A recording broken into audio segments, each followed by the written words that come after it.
नमस्कार आप सभी को, मैं सोनिया सिंह और स्वागत है बीट द कंपटीशन पे। तो जनरल अवेयरनेस की सीरीज में आपका स्वागत है। कुछ इंपॉर्टेंट क्वेश्चंस को डिस्कस करेंगे और ये भी बात करेंगे कि इस पूरी की पूरी सीरीज में कौन कौन से ऐसे क्वेश्चंस हैं जो कि आपके एग्जामिनेशन परस्पेक्टिव से काफी ज्यादा इंपॉर्टेंट है। वीडियो की बेहतर सुविधा के लिए आप वीडियो को 1.5x पे करके देख सकते हैं, जिससे आपकी क्वालिटी वर्क और आपके समय दोनों की बचत होगी। बाकी की सीरीज को देखने के लिए बिल्कुल आप यूट्यूब पे जाकर के देख सकते हैं, ज्वाइन कर सकते हैं टेलीग्राम चैनल हमारा, जिसका लिंक दिया है डिस्क्रिप्शन बॉक्स में। तो शुरू करते हैं सीरीज को। और आज के सीरीज में आपके लिए क्या कुछ खास क्वेश्चंस हैं, वहां तक जाने से पहले पहले हम किसके बारे में बात करेंगे? क्वेश्चन ऑफ द डे के बारे में। वही क्वेश्चन ऑफ द डे जो लास्ट सीरीज में मैंने आपको करवाया था। कर्ड को लेकर के सवाल पूछा गया था कि किस केमिकल रिएक्शन से कर्ड बनता है। तो सबसे पहले मैं उसको डिस्कस कर लूंगी। काफी सारे बच्चों ने इसका जवाब भी दिया था, तो बिल्कुल वो यहाँ पर भाई अप्रिसिएशन के पात्र हैं। और उम्मीद करती हूँ कि आखिर में जो है मैं आपसे क्वेश्चन ऑफ द डे पूछने वाली हूँ, उसको भी आप गौर फरमाएंगे और कोशिश करेंगे सही जवाब देने की। चलते हैं एक सवाल नंबर 115। बाकी रेस्ट ऑफ द 114 क्वेश्चंस की सीरीज देखने के लिए आप बाकी की वीडियोस को देख सकते हैं। सवाल कह रहा है कि which of the following bacteria is responsible, किसके लिए responsible for the information of a curd, माफ कीजिएगा, फॉर्मेशन ऑफ अ कर्ड। तो लिकोपोडियम है, ठीक है, लाइकोपोडियम है, ईस्ट है, लेक्टोबेसियस है, या फिर यहाँ पे फंगल है। तो किसके जो है रिस्पॉन्सिबल, कौन सा बैक्टीरिया यहाँ पर रिस्पॉन्सिबल होता है? गुड बैक्टीरिया के नाम से जाना जाता है उसे। फॉर्मेशन, दही का जो फॉर्मेशन करने में सहायक होता है। तो सही उत्तर होगा इसका लैक्टोबैसिल्स, सी की मैं यहाँ पर बात कर रही हूँ। बाकी ऑप्शंस गलत हैं। लैक्टोबैसिल्स यहाँ पर एक गुड बैक्टीरिया के तौर पर काउंट किया जाता है। और इसे हम कहीं ना कहीं अगर आप देखेंगे तो लैक्टोबैसिल्स एक ग्राम पॉजिटिव बैक्टीरिया यानी कि गुड बैक्टीरिया के नाम से जाना जाता है। और लैक्टोबैसिल्स प्रमोट क्या करता है? फॉर्मेशन ऑफ कर्ड को, किससे? दूध से दही बनने का, है ना। And it converts the milk sugar into lactic acid, giving the sour taste to the curd. जो काम करता है दही को खट्टा स्वाद देने का, बिकॉज जो सोर है यानी कि जो सॉवर टेस्ट होता है वो कर्ड का अपना एक नेचर होता है। लैक्टोबैसिल्स का आप ये एक नजदीकी जो इमेज है स्क्रीन के ऊपर वो देख पाएंगे, जो मेरे पीछे आपको नजर आ रही है। ऐसे ये बैक्टीरिया होते हैं जो कि मिल्क को फॉर्म करते हैं कर्ड में, ठीक है। साइंस का ये सवाल था, सवाल बहुत बार आ चुका है। जैसे कि मैंने बताया कि बाकी तैयारी के लिए आप YouTube से जुड़ सकते हैं हमारे beat the competition by Sonia Singh, और यहाँ से आप जुड़ सकते हैं टेलीग्राम चैनल से, जिसका लिंक आपको डिस्क्रिप्शन बॉक्स में मिल जाएगा।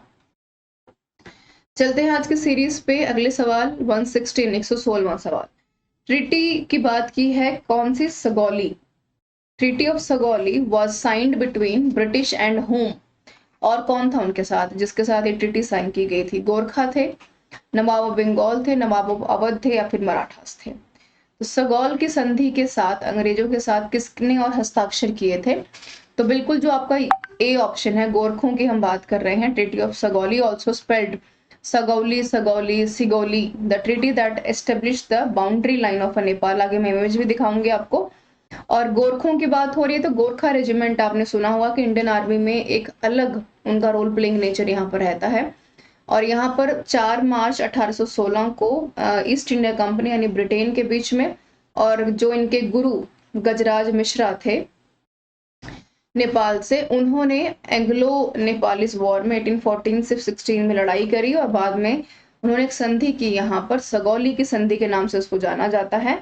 और 1816 में संधि के होने के बाद ब्रिटिशर्स और गोरखों के बीच में, ये आप देख भी पा रहे हैं, इनके साथ ये संधि की गई थी। नवाब ऑफ बंगाल नहीं है। नवाब ऑफ बंगाल की जब कभी भी आप बात करेंगे तो बैटल ऑफ बक्सर को और बैटल ऑफ प्लासी को हमेशा जोड़ने की कोशिश कीजिएगा। और बैटल ऑफ, माफ कीजिएगा, नवाब ऑफ बंगाल की जब कभी भी बात होती है तो हमेशा दीवानी राइट्स को आपको नहीं भूलना है। इससे जुड़ा हुआ सवाल आपसे पूछा जाता है। नवाब सब अवध नहीं है। नवाब ऑफ अवध जाकर के बहुत बाद में आते हैं, 1857 में, जब यहाँ पर अवध को जो है ब्रिटिशर्स में शामिल कर लिया जाता है as per the doctrine of lapse, ठीक है। डॉक्ट्रिन ऑफ लैप्स में अवध को बहुत ही अलग तरीके से कह सकते हैं कि बहुत ही बेतरतीब तरीके से, जिसका बिल्कुल कोई लॉजिक नहीं था कि भाई यहाँ के जो रूलर हैं सही तरीके से यहाँ पर रूल नहीं कर पा रहे हैं, इसलिए अवध को हम यहाँ पर एंटाइटल्ड कर रहे हैं, अपने जो है अंडर में लेकर के उसके लिए बेहतर काम करेंगे। ठीक है, शतरंज का खिलाड़ी सत्यजीत रे की मूवी है, बहुत अच्छी ये किताब भी है और मूवी भी है, तो उसको जरूर देखिएगा। 1857 की क्रांति को समझने के लिए और यहाँ पर ब्रिटिशर्स और उस वक्त में हिंदुस्तान में रह रहे नवाब या फिर कहेंगे राजा या फिर जमींदारों का एटीट्यूड समझने के लिए ये मूवी आपको काफी ज्यादा हेल्प करेगी। एक अच्छी मूवी है। ठीक है, और मराठास की अगर बात की जाती है तो यहाँ पर मराठों की का जो कंसोलिडेशन है वो बहुत बाद में होता है, बहुत लंबे टाइम तक वो लड़े और 100 सालों की लंबी लड़ाई के बाद अल्टीमेटली उन्होंने भी ब्रिटिशर्स का जो डोमिनेंस था वो स्वीकार कर लिया। नवाब ऑफ अवध की अगर मैं बात करूं तो इसके साथ साथ 1857 जैसी चीजें निकल करके सामने बाहर आती हैं। 57 की क्रांति से सवाल कभी ना आए, संभव नहीं, इसलिए इसको जरूर एक बार पढ़ लीजिएगा, हालांकि आगे भी मैं इसको करवाऊंगी। ओके, तो इसको तो आपने देख ही लिया। गुरु गजराज मिश्रा जी का नाम जरूर याद रखिएगा। ये जो आपको इमेज नजर आ रही है, जस्ट अ मिनट, स्क्रीन के ऊपर है ना, ये एम्पायर ऑफ गोरखों की हम बात कर रहे हैं। ठीक है, एम्पायर ऑफ गोरखों में जो हमने ये जाना कि भाई 1816 में ये पूरी तरीके से क्या कर गया था, कैप्चर कर गया था। ठीक है, गजराज मिश्रा प्लस ब्रिटिशर्स ने। ठीक है, सगौली की संधि यहाँ पर स्वीकार की थी। ये जितना आपको एरिया नजर आ रहा है ये वाला, तो काठमांडू है, खैर बर्मा, सारी चीजें हैं, बट ये जो पूरा एम्पायर है ये नेपालियों का था, गोरखों का था, जिसको बाद में सगौली की संधि के द्वारा हड़प लिया गया था। ठीक है, ये जो आपको रेड लाइन नजर आ रही है प्रेजेंट डे बाउंड्रीज है आज के वक्त में। ठीक है, ये जो स्टार मार्क आपको नजर आ रही है, this star mark is showing the capital cities. ठीक है, और यहाँ पर पॉपुलर एरिया जो स्टार मार्क नजर आ रहे हैं, पॉपुलेटेड एरिया सबसे ज्यादा जो जनसंख्या है, और जो प्लेन एरियाज नजर आ रहे हैं protected of a company, protection दे रही थी कंपनी इन सारे के सारे एरियाज को, जो ये आपको व्हाइट पोर्शन नजर आ रहे हैं। और जो आपको ये डार्क पोर्शंस नजर आ रहे हैं, यहाँ पर एक टेरिटरी बन गई थी जब सगौली की संधि हुई, तो बाद में ब्रिटिशर्स ने इन जो शेडेड एरियाज हैं, सिरमौर की बात करें, गढ़वाल की बात करें, कुमाऊं की बात करें, सिक्किम की बात करें, भूटान की बात करें, इन सबको भी अपने अंडर प्रिविलेज में ले लिया था। आगे बढ़ते हैं। विच of the following is not a tributary of the Indus river, है ना, तो इंडस रिवर्स क्या है, जस्कर, ठीक है, जस्कर या नुब्रा, श्योल या लोहित। निम्नलिखित में से कौन सा सिंधु नदी के सहायक नदी नहीं है। इंडस वैली की हम बात करें, नॉट की बात की है इन्होंने, तो जाहिर सी बात है कि जब आप इस पूरे के पूरे मैप को देखेंगे, हालांकि इसका राइट ऑप्शन जो है वो है यहाँ पे लोहित, मैं दिखा देती हूँ दोबारा से आपको, लोहित इसका राइट आंसर है। ये कभी भी सिंधु की सहायक नदी नहीं रही, बाकी नुब्रा, जस्कर और श्योक ये तीनों को तीनों उसके सहायक नदियां रहे हैं। ठीक है, जस्कर, नुब्रा और यहाँ पे श्योक। तो ये जो मैप आप देख रहे हैं ये 5 नदियों के नाम से जाना जाता है। पंजाब, जो पंजाब है आपका, ठीक है, यानी कि 5 नदियों के मेल से जाना जाता था पार्टीशन से पहले। ठीक है, 47 से पहले, 1947 से पहले। तो ये इंडस को आप देख पा रहे हैं, अब ये पाकिस्तान का हिस्सा हो गया। झेलम है, चिनाब है, सतलज है, रावी है, ब्यास है, तो यहाँ पर इनकी जो पोजीशंस भी आप देख पाएंगे। ये वही रीजन है जो आप थोड़ा सा देख समझ पा रहे होंगे, जो पूरा का पूरा वेस्टर्न पार्ट वाला है, ये कश्मीर वाला रीजन है हमारा, झेलम, चिनाब, सतलज, रावी, ब्यास, है ना। और ये जो रेस्ट ऑफ द एरिया है अब ये पाकिस्तान का हिस्सा हो गया है, जो आपको नजर आ रहा है। ये जो हरी, जो ये डिफाइन कर रहे हैं कि भाई ये नदियां हैं। ठीक है, और आपको इंडस वैली सिविलाइजेशन के साथ इंडस की याद जरूर आती होगी, तो उसको भी आप इसके साथ जोड़ पाएंगे। Which of the following art forms of Kerala is in UNESCO list of the intangible culture heritage of a humanity? ठीक है, तो इन्होंने काफी हद तक यूनेस्को के बारे में बात की। यूनेस्को से कई बार डायरेक्टली सवाल पूछ लेते हैं। कमेंट करके मुझे बताइए कि हम तो यहाँ पर उनके इंटीग्रेशन, ठीक है, उनके जो है इंटेग्रेबल कल्चर हेरिटेज के बारे में बात कर रहे हैं, बट यूनेस्को का हेडक्वार्टर दरअसल है कहाँ, कमेंट करके मुझे बताइए। और यहाँ पर जो कल्चर हेरिटेज ह्यूमैनिटी की हम बात कर रहे हैं वो केरला की लिस्ट में आता है, उसका नाम क्या है, थयम। ठीक है, ए कह रहा है थयम, ठीक है, कुट्टियाट्टम, बी, सी कह रहा है यहाँ पे चाक्यार कुथू, 3, और यहाँ पर जो बहुत फेमस है तिरुथिराकाल। ठीक है, तो ऑप्शन नंबर 4 इन्होंने पूछा है कि आर्ट फॉर्म है केरला का, तो क्या यहाँ पर एक राइट ऑप्शन हो सकता है जब हम आर्ट फॉर्म की बात कर रहे हैं। जाहिर सी बात है कि राइट ऑप्शन हमारा यहाँ पर कुटियाट्टम है। जब मैंने आपको यहाँ पर फोक डांस और क्लासिकल डांस डिस्कस किया था, तो मैंने कुटियाट्टम के बारे में बहुत बार आपसे चर्चा भी की थी। मुझे कमेंट करके बताइए कि केरल में कौन सा क्लासिकल डांस किया जाता है और कौन सा फोक डांस किया जाता है। शास्त्रीय नृत्य कौन सा है और फोक डांस कौन सा है। तो यहाँ पर आप देखेंगे कि परफॉर्मिंग आर्ट इन्फ्लुएंस कथकली, ठीक है। और यहाँ पर चक्करयार कुत्थू जो है परफॉर्म करते हैं आर्ट को केरला, ये जो आपको इमेज स्क्रीन के ऊपर दिख रहा है कुछ ऐसे ड्रेसिंग सेंस में, ठीक है। और जहाँ पर स्टोरीज को जो है डांस फॉर्म के माध्यम से उकेरा जाता है स्टेजेस के ऊपर प्रेजेंटेशंस देते हुए। तो ये भी आपको काफी हद तक ध्यान में रखना है। जैसे अगर मैं बात करूं कि जहां पर आपके हाव भाव, फेस जेस्चर्स, ड्रेसिंग सेंस, आपके हैंड मूवमेंट, फीट मूवमेंट्स ये बड़े मैटर करते हैं। तो कोटियाट्टम में करते क्या है, ये कॉम्बिनेशन किसका है, संस्कृत का, ठीक है, थिएटर का। अगर हिस्ट्री का स्टूडेंट है तो आप संगम से इसको कोरिलेट कर पा रहे होंगे। Ancient art from the Sangam era, जो मैंने अभी अभी बात की उसके बारे में। तो संगम एरा में बेसिकली एक ऐसा एरा ही माना जाता है, ऐसा काल माना जाता है जब सबसे ज्यादा साउथ इंडिया में लिटरेचर को लेकर के काफी ज्यादा चर्चा रही है ना। तोलाकापियम की बात करें तो बहुत बड़ा एक व्याकरण और कह सकते हैं कि एक किताब जो कहीं ना कहीं डिफाइन करती है साउथ इंडियन के कल्चर को, उससे जोड़ करके देखा हमने। और संस्कृत भाषा का एक अहम रोल रहा संगम लिटरेचर में, है ना। तो मदुरई को हम नहीं भूल सकते खास तौर पर। तो यूनेस्को ने इसे मास्टरपीस के नाम पर नवाजा है और कहा है कि ऐसा एक ऑरल इंटेंगिबल हेरिटेज है जो ह्यूमैनिटी को एक्सप्रेस करता है, जो कि केरला के कल्चर को, साउथ इंडिया के कल्चर को, पुराने संगम एज को जो आज से 5-7 हजार साल पहले की बातें हैं उनको कथावाचक चीजों के हिसाब से स्टोरी फॉर्मेशन में somewhere the art performing in front of the public and try to aware the public with all about the oldest art form like the Sangam age. तो ठीक है, तो उससे जोड़ने की कोशिश इन्होंने यहाँ पर की है। सवाल नंबर 119 की तरफ बढ़ेंगे। कह रहे हैं कि which colour sari embellished with bright golden borders worn by the dancer of Mohini Attam. सबसे पहले तो कमेंट करके मुझे बताइए कि मोहिनी अट्टम कहाँ किया जाता है। ध्यान रहे, मोहिनी अट्टम की बात की जा रही है।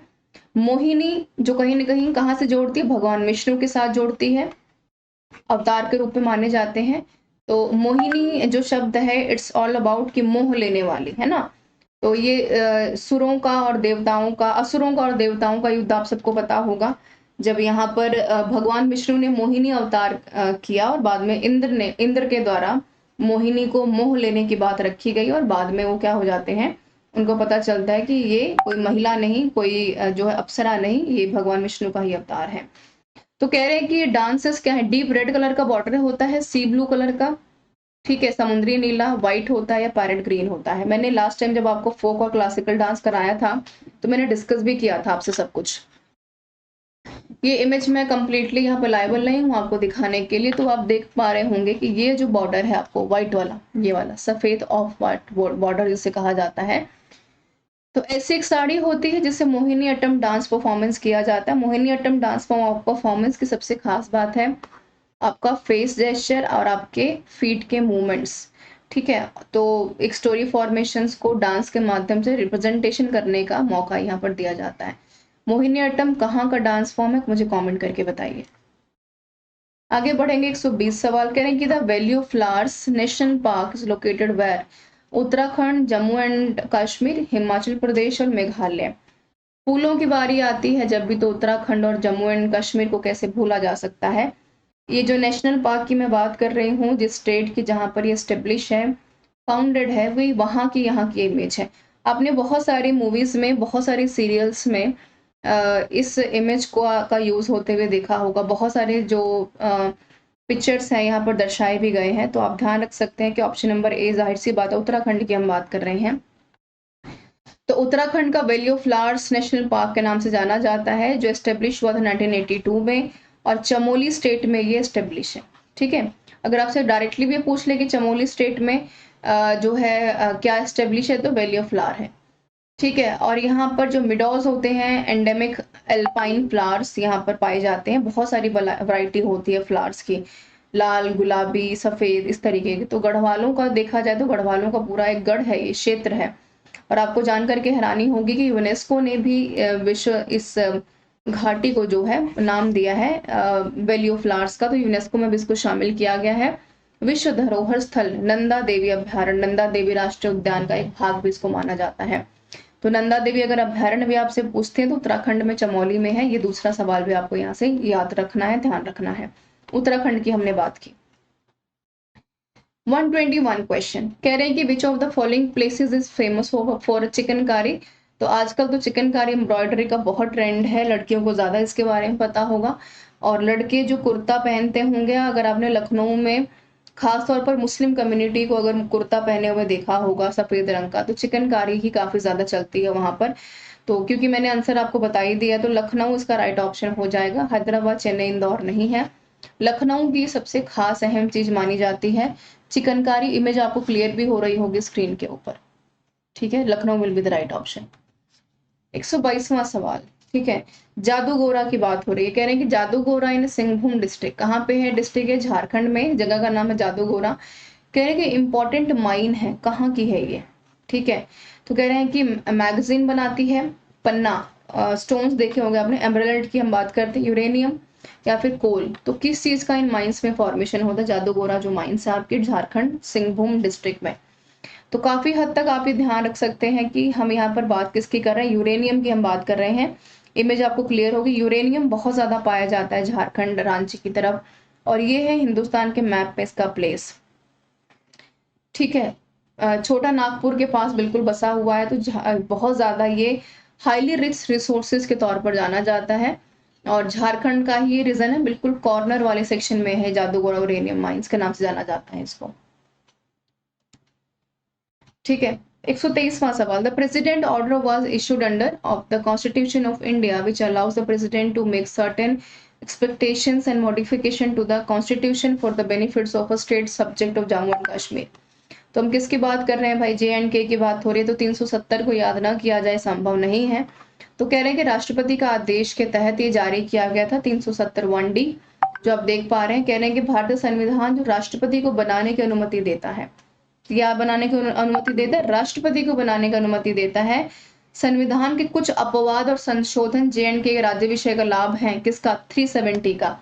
370 अब हटा दिया गया, लेकिन आपको पता होना चाहिए कि 370 के मुताबिक एक अलग रूल रेगुलेशन जो भी बनाया जाएगा वो राज्य ही बनाता है, इसमें सेंटर का कोई इंटरफेरेंस नहीं होता। बट आफ्टर रिमूविंग 370 चीजें काफी हद तक यहाँ पर बदल गई हैं। उससे पहले क्या था?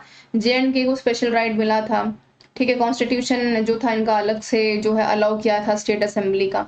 सेपरेट लॉ स्टेट का सिटीजन्स का अलग अलग था। सिटीजन्स को अदर स्टेट्स में जो है प्रॉपर्टी परचेज करने की परमिशन नहीं थी। और साथ में सेंट्रल जो है can not declare the financial emergency under article 360, है ना, तो वो भी नहीं कर सकती थी। ये भी आपको ध्यान रखना है। पॉइंट नंबर 4 ध्यान में रखिएगा, सवाल यहाँ से आ सकता है। 124 the fringing order issued by dash on a gathering of a people on Baisakhi day 1919 become a turning point in Indians freedom struggle. तो बहुत समय का बर्बादी न करते हुए जनरल डायर इसका सही जवाब हो जाएगा, जिन्होंने 1919 में अमृतसर में बैसाखी वाले दिन खूब गोलियां चलवाई, और उसके बाद सैकड़ों हजारों लोग घायल हुए, काफी सैकड़ों लोग मारे भी गए, ठीक है। और इसके बाद उस मसले को दबाने के लिए हमने हंटर कमीशन जैसे यहाँ लिख देती हूँ, हंटर कमीशन जैसे आयोगों को गठन किया। और क्योंकि भाई लॉ फॉर्मेशन भी वही बनाने वाले, तो फैसले भी वही करेंगे, तो जाहिर सी बात है कि इंसाफ की उम्मीद नहीं थी। मैंने लास्ट टाइम भी आपसे सवाल पूछा था कि जनरल डायर को गोली मारी थी किसने और कहाँ, कमेंट करके बताइए।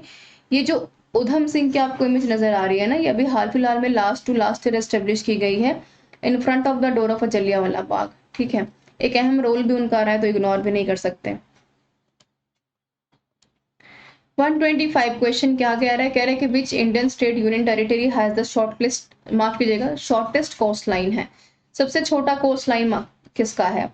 गुजरात, महाराष्ट्र, पुदुचेरी और तमिलनाडु। तो बिल्कुल हम बात कर रहे हैं यहाँ पर ऑप्शन नंबर सी, JNK के साथ साथ पुदुचेरी के हम बारे में हम बात कर रहे हैं। ये जो सी ऑप्शन आपका कंप्लीटली सही हो जाएगा, दिस वन, ठीक है।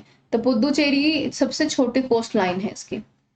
ये लक्षद्वीप, ये सारी की सारी यूटीज हैं, JNK, चंडीगढ़, दादर नगर हवेली, दमन दीव, लक्षद्वीप, अंडमान निकोबार आइलैंड, तो आपको ध्यान में रखना है। तो कमेंट करके बताइए कि वर्तमान समय में कितनी टोटल यूटीज हमारे पास है। 126 क्वेश्चन क्या कह रहा है कि in body access of dash region of arthritis, कह रहे हैं कि शरीर में डैश की अधिकता गठिया का कारण बनता है। किसका? लैक्टिक एसिड का, एस्टिक का, न्यूरेटिक का या यूरिक एसिड का? तो यूरिक एसिड यहाँ पर सही है।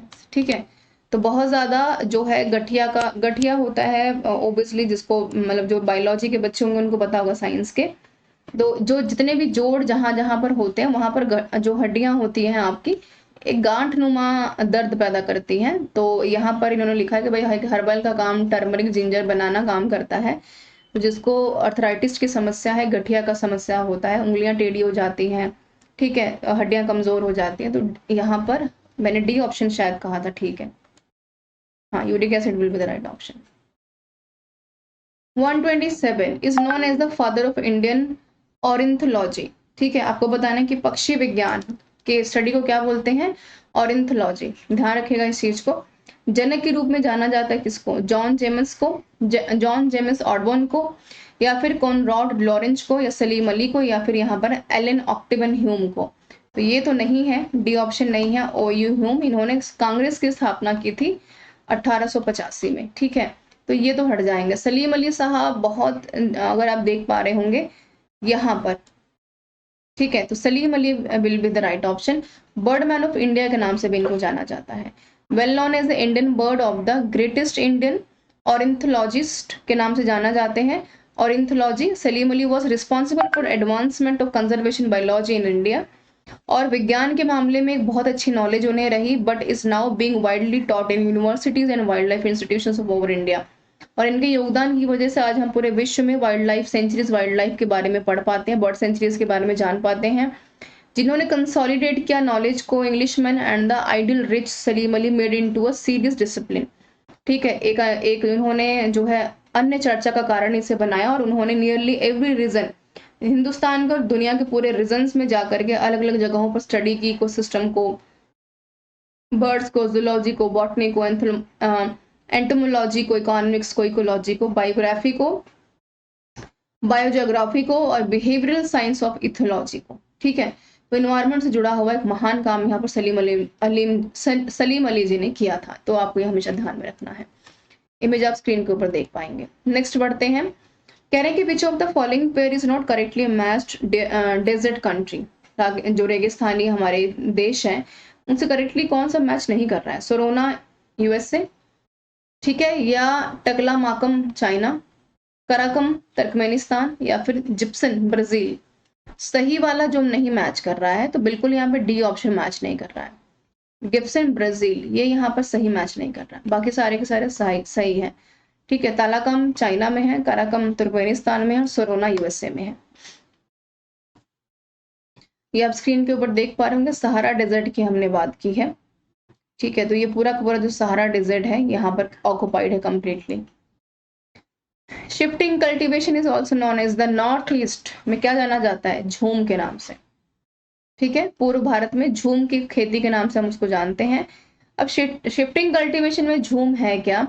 अगर हम शिफ्टिंग कल्टीवेशन की बात करते हैं तो यहाँ पर कल्टीवेशन हम टेम्परेरी करते हैं, अबेंडेंट पोस्ट डिस्टर्बेंसेस को, वेजिटेबल को अलाउ करते हैं फ्रीली ग्रो होने के लिए, यानी कि शिफ्ट करते रहते हैं हम एक के बाद एक को।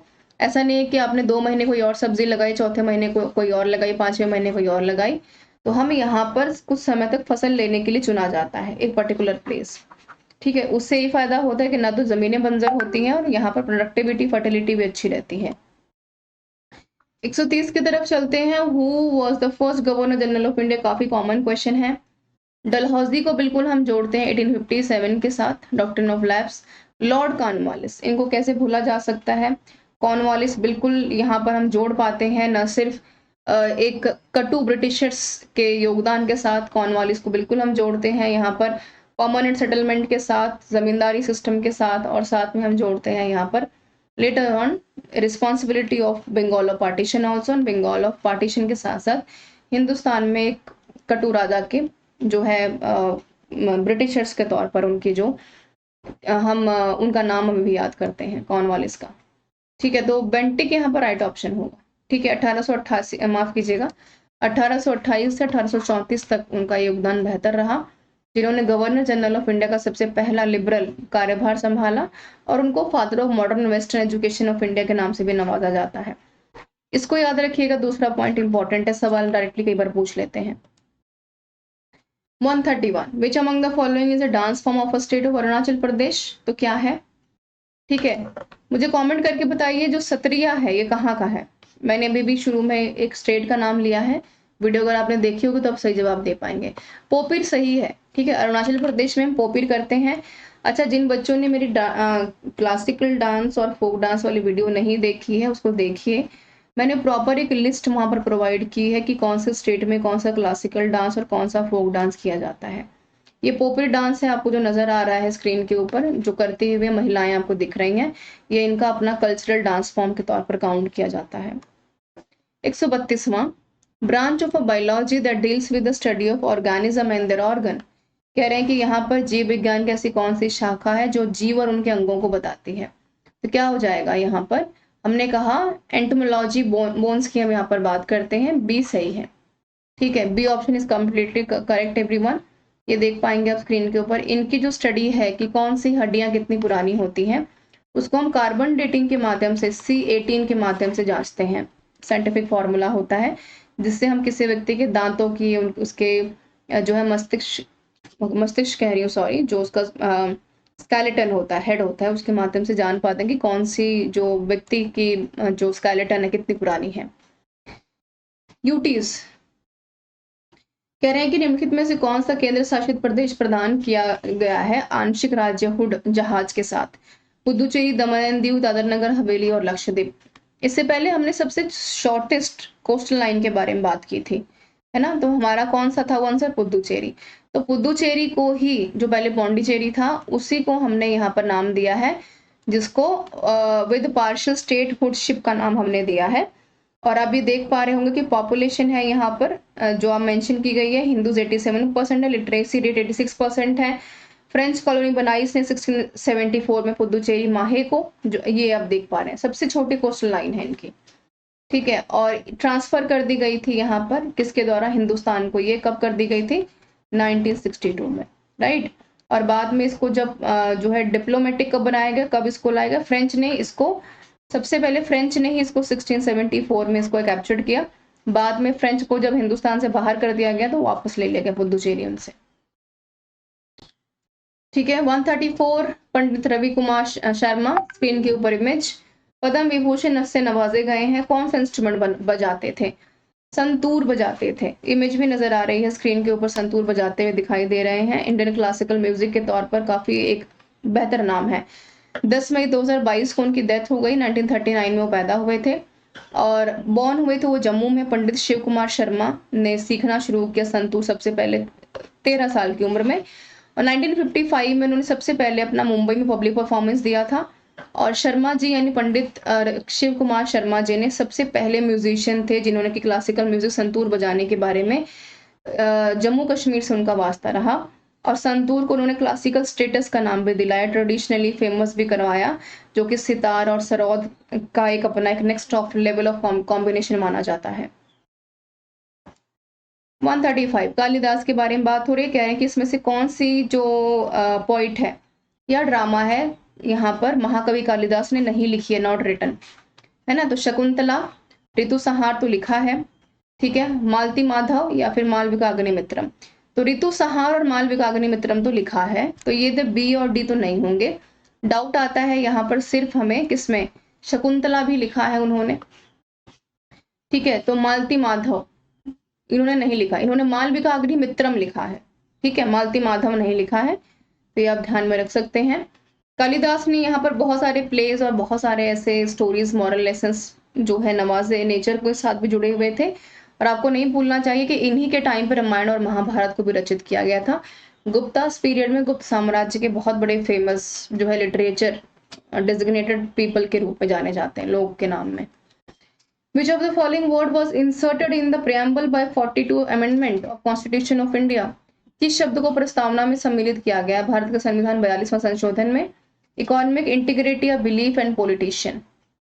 जाहिर सी बात है कि हम बी की बात करेंगे यहाँ पर, बी कह रहा है कि भाई यहाँ पर इंटीग्रिटी, यूनिटी की हम बात कर रहे हैं। 1976 में जो है नवंबर में इसको शामिल किया गया, जिसने सोशलिस्ट, ठीक है, सेकुलर, धर्मनिरपेक्षता, इंटीग्रिटी के बारे में बात की है। फंडामेंटल ड्यूटीज में इसको काउंट किया जाता है। नया पार्ट है इसका चौथा ए यानी 4A। 137 tiger reserve in Karnataka is home to the largest number of Asian elephant in the world. मैंने आपको कल जो लेक्चर करवाया था वहां पे लिस्ट प्रोवाइड करवाई थी यहाँ पर वर्ल्ड वाइल्ड लाइफ सेंचुरीज के कि कौन कहाँ से है। टॉप 10 मैंने नाम भी मेंशन किए थे जो कि आपको पढ़ने ही पढ़ने हैं। तो कह रहे हैं कि क्या है, नागरहोल टाइगर रिजर्व है, रणथंबोर कहाँ पर बताइए कमेंट करके, कान्हा रिजर्व पार्क कहाँ पर बताइए, बांधवगढ़ कहाँ पर ये भी बताइए, किस किस के लिए फेमस है ये भी बताना जरूरी है आपके लिए। हालांकि इसका राइट ऑप्शन हो जाएगा यहाँ पर नागरहोल टाइगर रिजर्व, ठीक है। तो काउंटिंग ऑफ एलिफेंट्स में एक आजकल हैशटैग जो है हाथी हमारा साथी के नाम से काफी फेमस हुआ, और सबसे पहली बार हिंदुस्तान ने साइंटिफिकली देखा कि यहाँ पर 2017 के मुकाबले हम 30,000 हाथियों को यहाँ पर बचा पाए और उनको अपने स्थान तक पहुंचा पाए, ठीक है। नेक्स्ट बढ़ेंगे 138 की तरफ। Dash India's oldest research reactor क्या है, कह रहे हैं कि सबसे पुराना परमाणु अनुसंधान रिएक्टर कौन सा है, ठीक है। तो नाम तो क्लियर ही आपको, ठीक है, अप्सरा नजर आ रहा होगा। अच्छा, अप्सरा की मुझे फुल फॉर्म बताइए कमेंट करके, क्या है। 1956 में इसको बनाया गया था। कामिनी ध्रुवा और यहाँ पर सर्कस नहीं है। ये जो इमेज आपको नजर आ रही है ऑप्शन नंबर डी बिल्कुल सही है। ये इसका क्लोज कैप्शन है जो आपको नजर आ रहा है, जहां पर परमाणु अनुसंधान केंद्र के तौर पर इसको काउंट किया जाता है। कहां पर एस्टेब्लिश है, पूरा नाम अप्सरा का फुल फॉर्म बताइए कमेंट करके। तो बढ़ेंगे क्वेश्चन ऑफ द डे की तरफ हर बार की तरह, और आज का क्वेश्चन ऑफ द डे है 139 that where is the Dachigam, यहाँ पर जो आपका डाचीगाम सेंचुरी लोकेटेड है, कहां पर, अभ्यारण्य कहां पर स्थित है, JNK, असम, छत्तीसगढ़, कर्नाटक, ठीक है। और मुझे कमेंट करके बताइए कि असम में सबसे फेमस यहाँ पर जो वाइल्ड लाइफ सेंचुरी है उसका नाम क्या है, जिसमें सबसे ज्यादा जो है क्रिएचर्स, जानवर पाए जाते हैं, वाइल्ड जो लाइफ है उनके एग्जिस्टेंस सबसे ज्यादा है। और कमेंट करके बताइए कि कर्नाटक में यहाँ पर कौन सा डांस फॉर्म किया जाता है, और इसका राइट ऑप्शन भी बताना आपको जरूरी रहेगा, ठीक है। This is all about the session everyone. और यहाँ से मिलेगी आपको टेलीग्राम चैनल से आपको PDF, और यहाँ से मिलेगी आपको क्या, सारी की सारी बाकी की तैयारी करने का मौका। तो मैं आपको यहाँ पर आज छोड़ करके जाऊंगी एक सुंदर तस्वीर के साथ, जो कि हम बात कर रहे थे किसके बारे में, हम बात कर रहे थे नेशनल फ्लावर वैली के बारे में, ठीक है। तो उम्मीद करती हूँ उत्तराखंड जाने का मौका मिलेगा आपको, तो जरूर एक बार इसको देखिएगा, सुंदर जगह है, आपको पसंद आएगी। और don't forget to subscribe everyone our channel, don't forget to share as well. If you have any suggestion, any comment, don't forget to mention in the comment box. Stay with us till next video. Thank you so much for being with me.